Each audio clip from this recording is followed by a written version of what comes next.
Hello दोस्तों, welcome back to the channel सस्ती study point. और आज हम बात करेंगे बिहार शिक्षक भर्ती से रिलेटेड।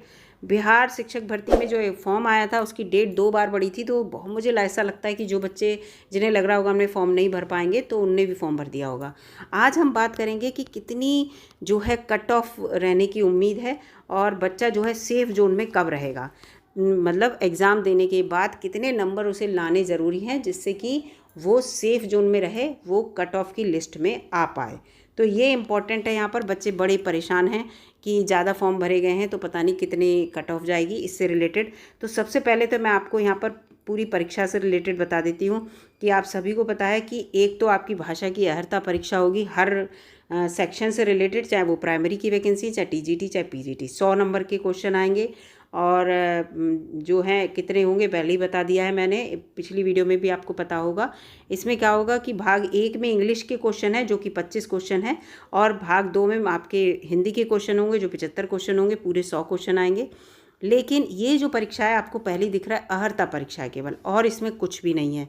तो अहर्ता परीक्षा का मतलब क्या है, केवल आपको यहाँ पे पासिंग मार्क लाने, और कितने पासिंग मार्क लाने, कम से कम 30% ही लिखा है। देखिए 30% आपको यहाँ पे मार्क्स लाने, ये लिखा है 30%। अभी इसको थोड़ा सा स्मॉल करती हूँ मैं, ये देखिए ये लिखा है कम से कम आपको 30% मार्क्स लाने। नेगेटिव मार्किंग है नहीं, तो आपको पता है कि 100 नंबर में से 30 नंबर तो आप लोग आसानी से ले ही आएंगे, ज़्यादातर बच्चे ले आएंगे। और देखिए जिसको अगर हिंदी बहुत कमांड है तो 75 में से 30 नंबर भी लाना कोई कठिन नहीं है, माइनस मार्किंग है नहीं। और जिसकी इंग्लिश में कमांड है तो समझ लीजिए 25 क्वेश्चन तो आपके इंग्लिश के ही हैं, और उसके साथ ऐसा तो है नहीं जब आप यहाँ इंडिया में रह रहे हैं तो हिंदी नहीं आती होगी और बचपन से हिंदी पढ़ते चले आ रहे हैं, क्योंकि बहुत से बच्चे मुझे ऐसा लगता है कि इंग्लिश मीडियम के भी हो सकते हैं। तो 75 में से कुछ नंबर आप ले आएंगे। तो ये तो अहर्ता वाली तो आप पास ही कर लेंगे, भाषा वाली। अब आती है आपकी सब्जेक्टिव, जो पेपर 2 है, जो सामान्य अध्ययन का कहा जा रहा है प्राइमरी में, जिसमें क्या है 120 क्वेश्चन आएंगे, 2 घंटे के लिए आएंगे। और इसके साथ साथ जब उसकी बात करेंगे हम माध्यमिक की, टीजीटी की बात करेंगे, तो विषय और सामान्य अध्ययन के 2 घंटे के 120 क्वेश्चन, 2 भाग होंगे।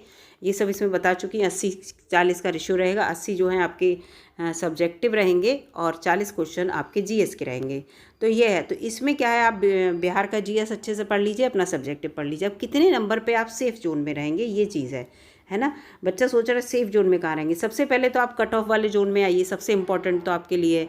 तो कट ऑफ वाले जोन के लिए ये देखिए, ये पैराग्राफ पूरा दिया है, ये पैराग्राफ बहुत इंपॉर्टेंट है। एक तो ये आपका एमसीक्यू, तो मैं आपको बता रही थी एमसीक्यूज टाइप इसमें क्वेश्चन आएंगे। और इसमें एक चीज़ है, देखिए ऋणात्मक मार्किंग होगी। जब नेगेटिव मार्किंग होगी प्रत्येक गलत आंसर पर, तो आप ये समझ जाइए कि आपको हर क्वेश्चन को बहुत सोच समझकर और सटीक ढंग से पढ़कर आंसर देना होगा। एक तो ये दिमाग में रख लीजिए। फिर आप कितने उसमें सेफ जोन में हैं, तो यहाँ पर साफ लिखा हुआ है कि आप कितने उसमें सेफ जोन में हैं। तो ये देखिए यहाँ पे लिखा है कि लिखित परीक्षा में शामिल सामान्य वर्ग के अभ्यर्थी को 40%, यानी कि आप 120 नंबर के आपके क्वेश्चन आएंगे और नंबर ऑफ़ क्वेश्चन आपके 120 होंगे, है ना। तो जब 120 क्वेश्चन होंगे तो उसमें से आपको 40 क्वेश्चन तो हर हाल में सही करने होंगे, और नेगेटिव मार्किंग को दिमाग में रखिए, ठीक है दोस्तों। तो 40 क्वेश्चन तो सामान्य वर्ग वाले को। फिर पिछड़ा वर्ग वालों के लिए जो है 36.5%, अत्यंत पिछड़ा वर्ग इसमें जो होते हैं उसमें 34%, अनुसूचित जाति, अनुसूचित जनजाति, महिलाओं और निःशक्त जो दिव्यांग लोग हैं उनके लिए 32%, ठीक है। इतने प्रतिशत अंक तो आपको लाने ही लाने हैं अगर आप प्रतियोगिता में रहना चाहते हैं, ठीक है। आप प्रतियोगिता में बने रहना चाहते हैं, अन्यथा आप प्रतियोगिता से बाहर हो जाएंगे।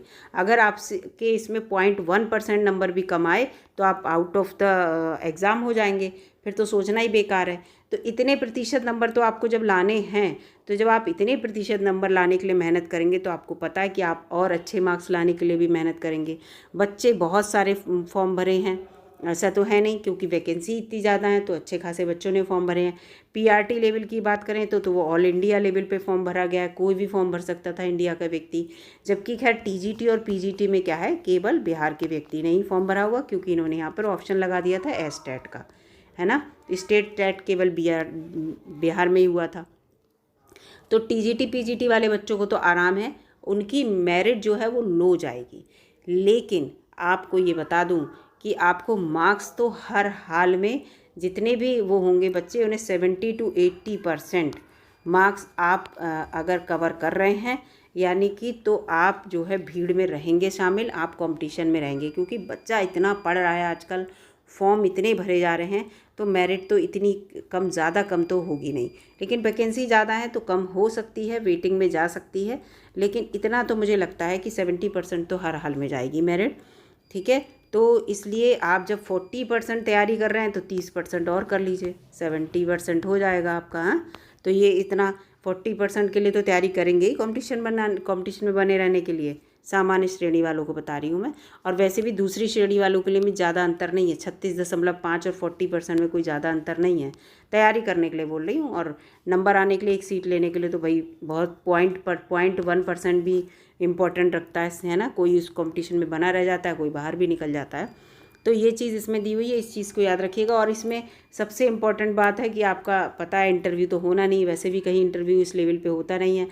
पीजीटी लेवल पे इंटरव्यू जो है पहले होता था, अब इसको यहाँ पे ख़त्म भी दिखा रहे हैं, कर दिया है। तो आपकी बस समझ लीजिए, आप अपना रिटन में जितना मेहनत कर लेंगे तो आप समझ लीजिए कंपटीशन में बने रहेंगे। तो रिटन में मेहनत करते रहिए, बहुत अच्छी मेहनत कीजिए। जब आपको पता है कि मिनिमम मार्क्स 40% लाने, थोड़ी और मेहनत कर ले रहे हैं, तो ये आपके लिए एक पॉजिटिव पॉइंट है और एक अपॉर्चुनिटी है। बहुत सारी वैकेंसी आई हैं, अपॉर्चुनिटी है एक अच्छी जॉब पाने के लिए। तो मेहनत कीजिए और आप इस लेवल पर जो है एक अच्छी जॉब पा लेंगे। और कंपटीशन में बने रहने के लिए ज़्यादा मेहनत तो भाई करनी ही पड़ेगी, है ना। तो ये चीज़ यहाँ पर दी थी, मिनिमम आपको कितना नंबर चाहिए जो आप प्रतियोगिता से बाहर ना हो, इस चीज़ को ध्यान में रख के पढ़ेंगे तो आप निश्चित रूप से सफल होंगे दोस्तों। इसी प्रकार की छोटी छोटी नॉलेज देने के लिए वीडियो मैं अपलोड करती रहती हूँ, लेकिन ये भले ही नॉलेज छोटी हो लेकिन बहुत इम्पॉर्टेंट होती है। तो वीडियो अच्छी लगी हो लाइक कीजिएगा, चैनल पर नए हो तो सब्सक्राइब भी कीजिएगा। मिलती हूँ आपसे अगली वीडियो में, तब तक के लिए नमस्कार दोस्तों।